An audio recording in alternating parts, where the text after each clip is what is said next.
여러분 안녕하십니까? 여수 MBC 뉴스투데이입니다. 어느 곳보다 빨리 봄 소식을 알렸던 여수 영취산의 진달래도 아직 봄을 기다리고 있습니다. 꽃이 피는 시기가 늦어지면서 관광객들의 발길도 뜸한데요. 지역 곳곳의 꽃축제들이 울상입니다. 최황지 기자입니다.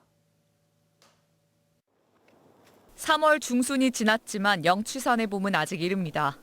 산등성이를 따라 진달래 나무가 빼곡히 이어져 있지만 가지마다 맺힌 꽃망울은 몸을 웅크리고 있습니다.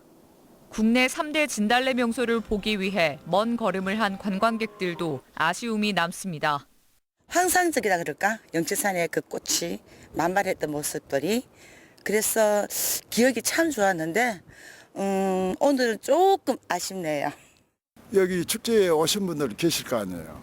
너무 실망으로 돌아가실 것 같아서 좀 마음이 아픕니다. 매년 봄이면 상충객들이 찾는 여수 영취산 축제도 올해는 다소 한산한 모습입니다. 3월 중순까지 이어진 강추위에 진달래 개화율은 10%를 밑돌고 있습니다. 진달래는 지난 10년을 통틀어 올해 가장 늦게 필 것으로 예상됩니다. 보시다시피 영취산의 봄은 아직 오지 않았습니다. 하지만 4월 초면 이 일대는 보랏빛 물결을 이룰 것으로 예상됩니다. 봄꽃 축제로 한 해를 여는 지자체들은 반쪽짜리 행사에 나서야 할 형편입니다. 지난주 열렸던 광양 매화축제는 매화 개화율이 10%도 안 돼 지난해에 비해 관광객 수가 25% 줄었습니다. 사전에 일정을 잡고 행사를 기획해온 지자체도 예산 낭비 부담에 울며 겨자 먹기로 축제를 진행하고 있습니다. 여러 가지 저희가 행사 준비를 해야 되기 때문에 중간에 날짜를 바꾸긴 힘들어요. 물론 저희들 초청 가수도 또 섭외를 해야 되는 부분도 있고 부대 행사 여러 가지가 있기 때문에 중간에 바꾸긴 힘들고. 매년 1월이 되면 봄축제의 일정을 확정하는 지자체. 예측할 수 없는 이상기후 탓에 개화에 맞춰 축제를 성공적으로 개최하기가 갈수록 힘들어지고 있습니다. MBC 뉴스 최양지입니다. 이상기후로 겨울 채소의 생산량이 감소하면서 양배추와 무 등 채소 가격이 급등하고 있습니다. 한국농수산식품유통공사에 따르면 대형마트와 전통시장의 양배추 평균 소매 가격이 6,121원으로 1년 만에 50% 상승했고 무는 한 개에 3천여 원으로 지난해보다 1,000원 올랐습니다. 또 당근 가격도 1kg에 5,696원으로 지난해보다 27% 상승했습니다. 한국농촌경제연구원은 겨울 양배추 생산량이 1년 전보다 6% 줄었고 무와 당근 등 채소류 생산량도 지난해보다 10% 감소했다고 설명했습니다. 벌들이 사라지고 있습니다. 아직 원인 파악도 제대로 되지 않아 양봉농가는 말할 것도 없고 과수농가는 말 그대로 속수무책인데요. 서희령 기자가 현장 취재했습니다. 전남 한평의 양봉농장. 꿀벌통을 열어보니 이미 죽었거나 곧 쓰러질 듯 비틀거리는 벌만 가득합니다. 벌이 사라지면서 300여 개의 벌통이 3년 만에 20여 개로 줄었습니다. 이제는 벌이 한 마리도 남지 않은 빈 벌통들은 혹시 모를 바이러스에 대비해 소각되거나 이렇게 소독을 기다리며 쌓여 있습니다. 상심이 커져. 이걸 계속 해야 될지 말아야 될지. 그래서 저도 마찬가지지만 다른 농가들도 저랑 똑같이 이렇게 답답한 마음은. 실제 전남 양봉농가 2,300여 곳에서 벌통 개수가 급격히 줄고 있습니다.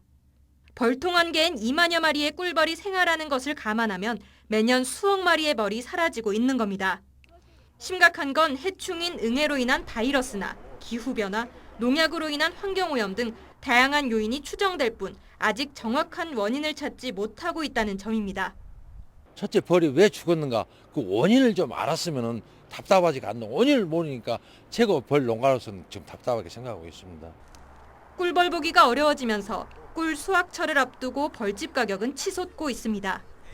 지금 전국적으로 벌 가격이 작년에만 해도 한 30만 원 정도 갔어요. 그런데 지금은 40만 원씩 해도 벌이 없고 또 팔고 싶어도 벌이 없습니다. 그렇게 하면 벌이 지금 다 없어지고 있는 상태고. 양봉농가뿐 아니라 수분을 위해 벌을 임대하는 과수농가도 울상입니다. 꿀벌의 꽃가루 바지 기여도가 높은 수박과 딸기 등 16개 작물의 생산비 증가로 밥상 물가에 영향을 끼치고 있습니다. 이처럼 반복되는 피해에도 벌 피해에 대한 정확한 실태 조사 역시 제대로 이루어지지 않고 있습니다. MBC 뉴스 서희령입니다. 전국 곳곳에서 산불이 잇따르는 가운데 전남 지역의 산불 경보도 심각 단계로 격상되면서 각별한 주의가 요구됩니다. 산림청은 지난 22일 오후 3시 30분을 기해 전남의 산불 경보 단계를 심각 단계로 상향 조정했으며 이에 따라 각 시군도 비상체제에 들어갔습니다. 산림당국은 건조한 날씨와 강한 바람으로 대형 산불이 발생할 우려가 크다며 산림 주변에서 소각 행위 등을 하지 말라고 당부했습니다. 지역에서 생산된 전기 대부분을 지역에서 사용하게끔 하는 분산에너지도 함께 주목받고 있습니다. 정부가 곧 분산에너지 특화 지역을 선정하기로 하면서 유치전에 뛰어든 전남도가 분주합니다. 임지은 기자가 취재했습니다. 한국전력을 비롯한 국내 전력그룹사가 둥지를 틀며 활기를 더했던 나주 혁신산업단지입니다. 산단에서 케이블을 만들고 있는 한 기업은 각종 기계와 설비를 쉼없이 돌리고 있습니다. 한 달 전기요금만 8천만 원, 제조 원가의 20%를 차지하는 수준입니다. 한전이 입주해가지고 많은 기업들이 전남에 내려와 있는 상황이고 특별한 이득을 보고 들어온 게 사실이긴 한데 그거에 더해서 전기세라든가 이런 부분이 완화가 돼 준다면 이처럼 전기를 많이 사용하는 기업들은 지난해부터 시행된 분산에너지법을 기대하고 있습니다. 분산에너지법은 전력 자급률이 높은 지역의 주민들에게 전기 요금을 깎아줄 수 있도록 규정하고 있습니다. 지역에서 생산된 전기를 멀리 보내지 말고 가까운 곳에서 쓰면 혜택을 준다는 겁니다.